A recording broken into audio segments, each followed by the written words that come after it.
all love great villains. From imposing figures of authoritarian might to ruthless men of singular purpose, from spectral horrors that stalk our nightmares to alien monsters that would make sport of our kind, a well-crafted villain is something to admire. And while we'll be taking a look at a villain from film, make no mistake, this holds every bit as true for the campaigns we run at the tabletop as well. But I am getting ahead of myself. Greetings and salutations, friends and gamers of all stripes. My name is GM Dave. I am your man behind the screen, and in an effort to better understand what makes a good villain, today we will be taking a look at one villainous scene.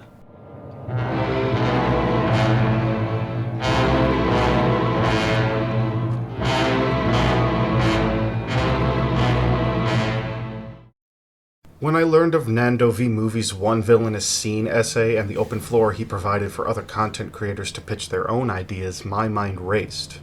What would I talk about? How would I approach this challenge? And who would I approach this challenge with? All of these thoughts raced through my mind as I weighed my options, and as I pushed through my daily grind at work, I began a lengthy debate with myself on what scene and character I would choose. I pretty soon ended up with a list, half written, half mental, of nearly 20 different options, and yes, the snippets that you've been seeing playing in the background are the choices that I debated the most fiercely on. But while my choice wasn't prepared, I did establish one key criteria regarding my approach, one that viewers of my old character showcase videos should be well familiar with.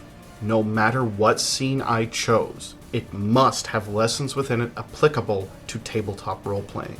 To that end, I narrowed my list and eventually decided on a film that you've probably never heard of before, but one that fans of period films or giant monster movies should absolutely see.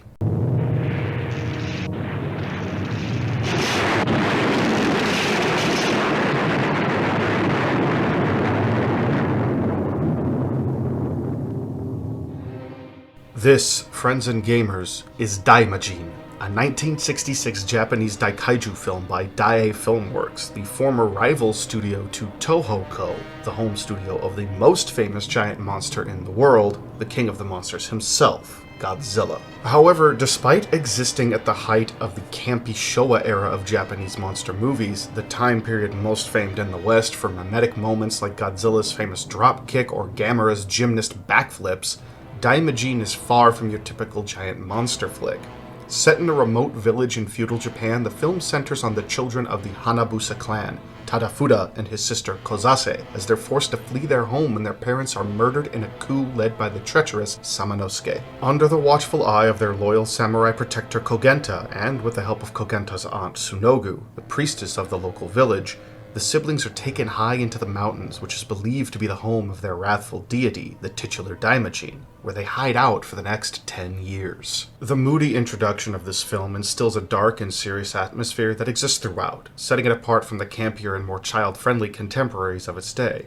This is because Daimajin doesn't take the route of a standard giant monster movie, but instead presents itself as a supernatural period drama. The film throws us into the brutal politicking and betrayals of feudal-era warlords, setting up a very grounded and grim fantasy tale that manages to be incredibly effective without being overly explicit in its portrayal of its darker subject matters. The efficacy of the film's atmosphere only increases as our underdog heroes, specifically Tadafuda and Kogenta, make attempts to free the villagers living under Samanosuke's authoritarian tyranny after they're joined by Takebo, a young boy from the village who witnessed the cruelty of Samanosuke's regime firsthand. However, being that they are outmanned and outmatched, Tadafuda and Kogenta both end up falling into the warlord's clutches, and faced with no other option, Kozase is forced to plead with the Daimajin to save her brother and their friend. Given where I've gone with this synopsis, you'd be forgiven for thinking I'll be taking a look at Samanosuke's reaction to the film's big climax, but I won't be doing this for two reasons. First and foremost, I want you to watch this movie. Seriously, you can find it on YouTube with a quick search, so if the synopsis sounds at all appealing to you, go and give it a watch. This video will still be here when you're done, and it's not a long sit, sitting at about an hour and 40 minutes. Secondly, as fun as examining the climax would be, it really doesn't represent the peak of Samanosuke's villainy. For that, we need to take a moment that arrives about halfway through the movie, and to be clear, yes, this is your official spoiler warning. Go watch the movie now if you don't want any of it spoiled beyond the simple synopsis that I just gave you. Now, with my appeal to you out of the way, let's go ahead and finally take a deep look at Lord Samanosuke's one villainous scene. After Kogenta is recognized and captured by Samanosuke's soldiers, word reaches the Hanabusa siblings and Tadafuda sets out in secret to rescue his mentor and friend. Unfortunately, Tadafuda does not fare much better than Kogenta did, finding himself quickly captured by Samanosuke's men and slated for execution alongside his mentor the following morning. Sick with worry for her brother because she knows that he's foolish and rash enough to try to go to the castle alone to rescue Kogenta, Kozase heads back into the village to seek the counsel of Kogenta's aunt, the priestess Tsunogu. Knowing that both Tadafuda's and her own nephew's lives are on the line, Tsunogu agrees to head down to the castle to meet with Samanosuke in the hopes that she can convince him to see the error of his ways. 私がSamanosukeに会って。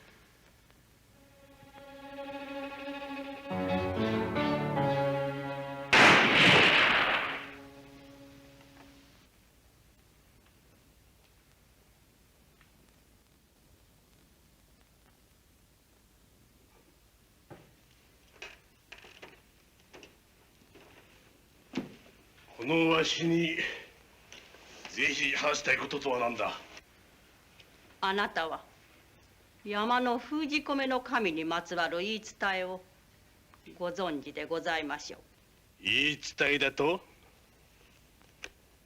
それがどうした？ご自分の欲望のため民を苦しめておられるが、かような振る舞いを神はいつまでもお見逃しにはなりますまい。このわしにたたりで回ると申すのか。今直ちに民を解き放ち、無益な殺生をおやめなさらねば、神のお怒りがその身に降りかかる。少子千万な。その方誰に頼まれてきた？花房の残党どもか？誰にも頼まれはせぬ。神の御心を伝えに来たのじゃ。This scene captures every aspect of Samanosuke's vileness. Everything about his behavior, from his demeanor to the dismissive and disrespectful way he speaks to Tsunogu, puts the absolute disdain he has for anyone he views as beneath him on full display. Tsunogu's warnings mean nothing to him. In his eyes, she's a crazy old woman spouting fairy tales, more likely to be a spy sent by the Hanabusa children than someone who truly fears the wrath of her so-called god. Samanosuke spends the first half of the scene mocking and taunting Tsunogu, most especially her faith in the mountain god. He's not a man to take stock in the superstitious, believing the stories to be just that. His faith lies in military might and the tools of warfare, for these are the tools he used to see his past ambitions fulfilled and the ones he will use to see his future ambitions fulfilled as well. さようなことを申して、まことは花房の小せがれを助けたいのであろう。神を恐れなされ。余計なおせっかいだ。馬鹿げた迷信など恐れるわしではない。帰れ。聞き入れられぬと申されるのか。この世にたたりなどあるものか。ある。この私は神をお呼びする術を心得ておる。それは面白いな。今考え直さねば必ず災いが及びますぞ。それがまことなら、その方を始末すればあとは誰も神を呼び出せる者がなくなるのだな。神の守りがあるならば恐ろしくはあるまい。それとも今まで申したことは嘘だというか。まことじゃ。よし、試してやる。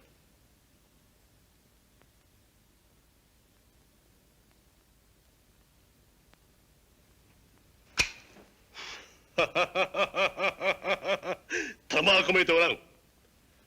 弾が込めてあればそなたでも死ぬ。神を恐れぬ御人じゃ。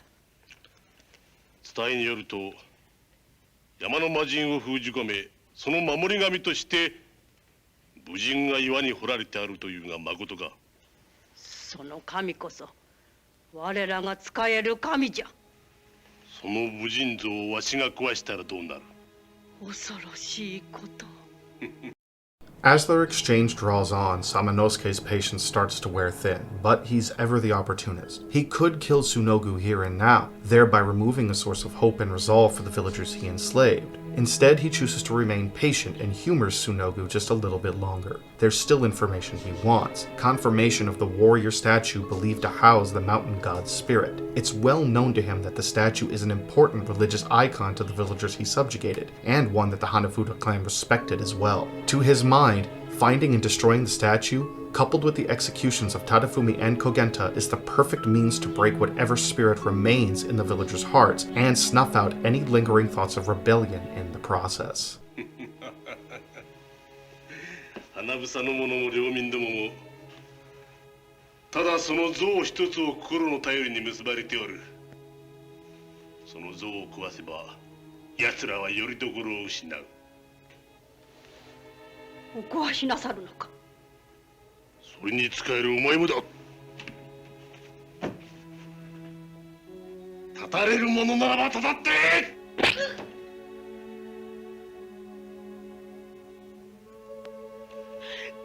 この罰当たりめ。おいった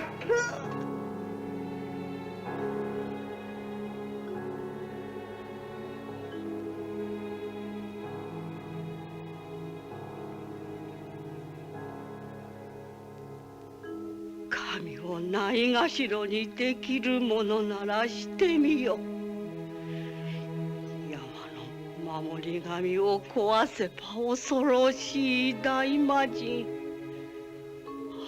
腹勝間が出てくる。殿。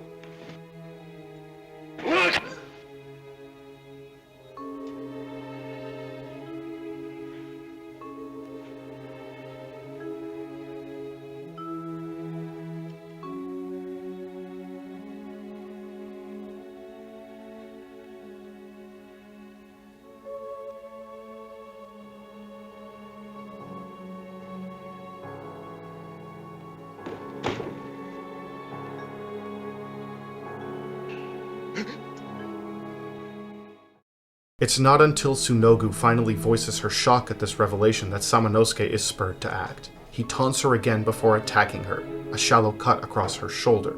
His patience is worn out. Words alone will no longer be enough to get Tsunogu to reveal the statue, so maybe the fear of death would. But it isn't enough. Tsunogu's strength of conviction drives her to insult Samanosuke, and now it's his turn to react in shock. How dares she, a woman who should by right of his lordship be beneath his heel, insult him? He cuts her again. The room darkens as Tsunogu struggles to rise, a representation of the grim finality of Samanosuke's intentions and the doom he invites upon himself because of them. For the final time, she tries to warn him. His destructive ambitions cannot continue. He cannot keep meddling with the will of the mountain god, and if he doesn't stop, he will be destroyed. Samanosuke has had enough. He'll no longer entertain her ramblings. Taking his sword in both hands, he cuts Tsunogu down, turning away dismissively as she falls to the floor, dead. Or so he thinks. Much to the surprise of both his attending commanders and himself, Tsunogu clings to life. Speaking her dying words, she gives him not a warning, but a threat. Samanosuke! 神の怒りは必ずある。そのうちむ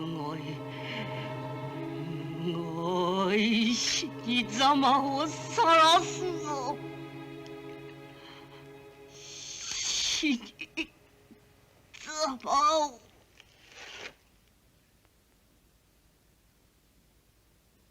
殿、軍十郎、狼だになるというその像を叩き潰してしまえ。しかし万一のことがありました。叩け！脅しだ。この女の脅しだ。急げ。A threat that Samanosuke chooses to ignore. So what do we learn from this scene?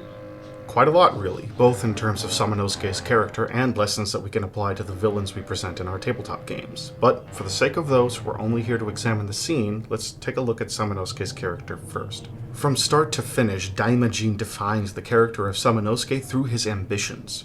His ruthless and frankly cruel actions throughout the course of the film are all reflective of his unyielding desire to further consolidate his own power. We discover at the film's start that he's a man who will do anything to get what he wants, even if it means betraying Lord Hanabusa, who lifted Samanosuke into his original position of prominence as a trusted leader among the Lord's former soldiers. Murdering Lord Hanabusa's family, children included, is a travesty he'll happily commit in order to achieve his personal aims. And this ruthlessness is only further enforced when we see what's become of the villagers 10 years later, as do all of Samanosuke's scenes post-betrayal. But this heartless ambition isn't just his driving motivation, it's everything that he is. Samanosuke isn't satisfied with just taking Lord Hanabusa's holdings for himself. If he were, he wouldn't feel the need to enslave the villagers to reinforce his position, both figuratively and literally, and to produce weapons of war. He wouldn't be hatching plans to conquer the neighboring region, nor would he keep obsessively searching for both the missing Hanabusa siblings and a means to fully break the spirit of the villagers. Most of all, he wouldn't feel as threatened as he does when Tsunogu comes to him with her warnings of the mountain god. This is ultimately why their meeting is so important to this film. It puts Samanosuke's insecurities on full display. We see this in how his reaction to her pleas changes throughout its course. At the start, he has complete confidence in himself and his plan, exemplified by the Tanegashima he fires at the scene's opening.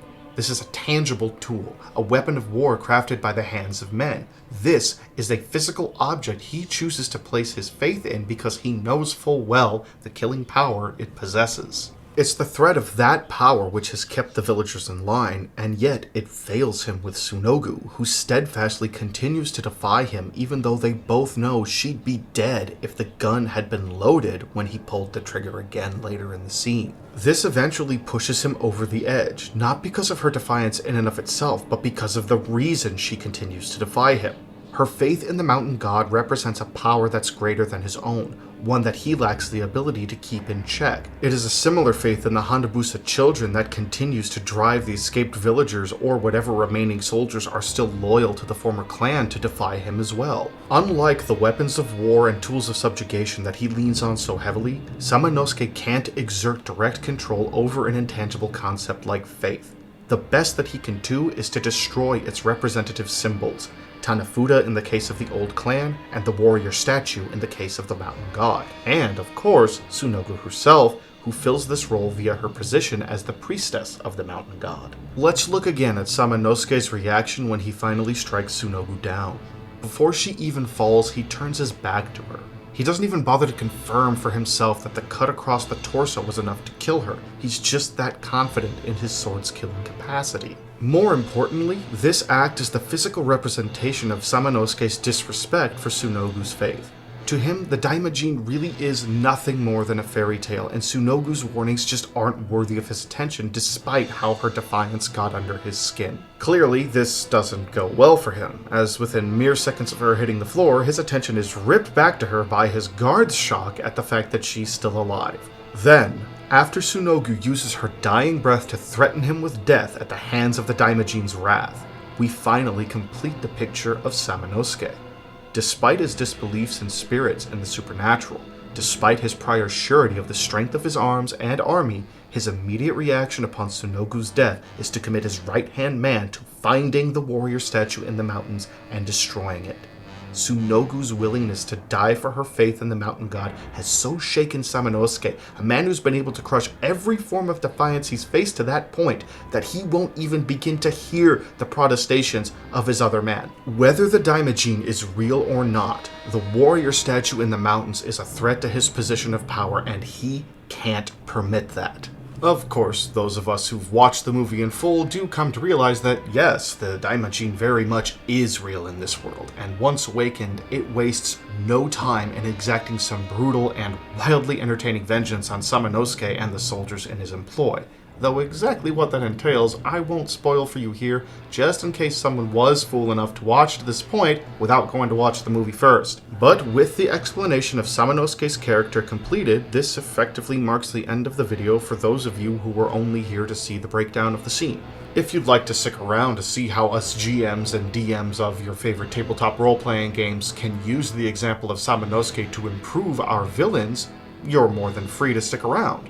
But from this point forward, we are effectively done discussing Daimajin's one villainous scene. So if you're still here, I'll assume at this point that you're either a GM or a prospective GM who's looking for ways to improve the villains in your campaigns based on the example of Samanosuke. So, what lessons can be learned from this dastardly villain that are applicable to our games? As I see it, there are 3 key points. Number 1, villains act. Samanosuke is a wonderful example of this idea. Throughout the course of Daimajin, we see the direct impact that Samanosuke's choices have on the people who live under his yoke. His ambition brings both great suffering to the people of the nearby village and acts as the catalyst which pushes Kogenta and the Hanabusa siblings to work towards stopping him and restoring proper order in the region. He's a man who actively takes action to achieve his aims, and in so doing, he both forces the heroes to respond to what he does and makes himself an ever-present force within the story. This is one of the most major hallmarks of a memorable villain, and if you can incorporate this into the villains of your games, you'll be well on your way to creating an adversary your players will remember for years to come. 2. Intelligent villains rarely stand in the foreground. Samanosuke has many flaws, but stupidity is certainly not one of them.